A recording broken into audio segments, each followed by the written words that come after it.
Good morning, teacher. Good morning, classmates. My name is Andrew Jacob S. Harris, grade 3 Prudence, and this is my performance task in computer, explaining the parts of Windows desktop. Windows was created to make work computers easy. From the desktop, you can start entering commands for the computer. On the desktop, there are different icons that you can click to open programs. Here are the components of the Windows 7 user interface. First, this desktop desktop screen. The desktop is your workspace on a computer and is always the first thing that you can see once you have logged in. Second, Start button provides a launch point for all commands and applications on your system when you click on the Start button. At the bottom of the screen, it shows a list of things inside your computer. Third, taskbar.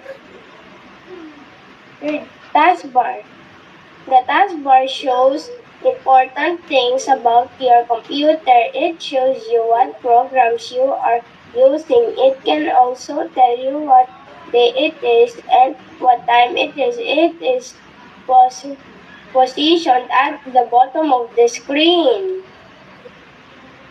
Fourth, desktop icons.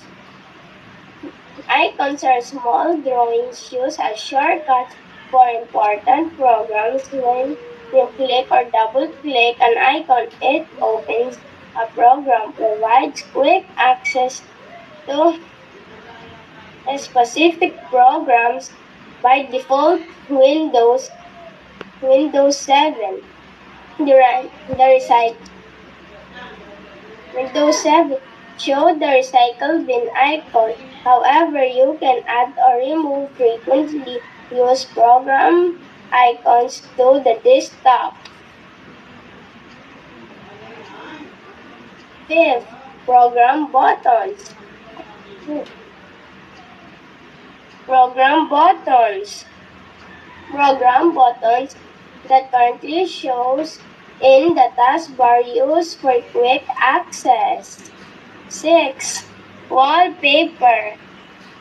Wallpaper is the name of the picture or pictures on the desktop screen. Wallpaper is the background image of your desktop computer. It makes your desktop look nice. Desktop screen look nice. 7.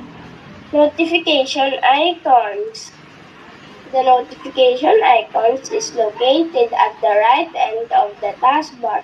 It contains icons you might find yourself selecting often: battery, Wi-Fi, volume, clock, and calendar. It also provides status and notifications about things like incoming email updates and network connectivity.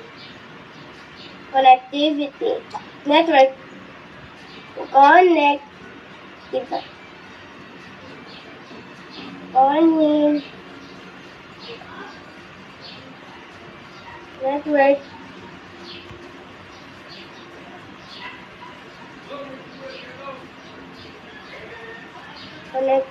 Connectivity. Connectivity.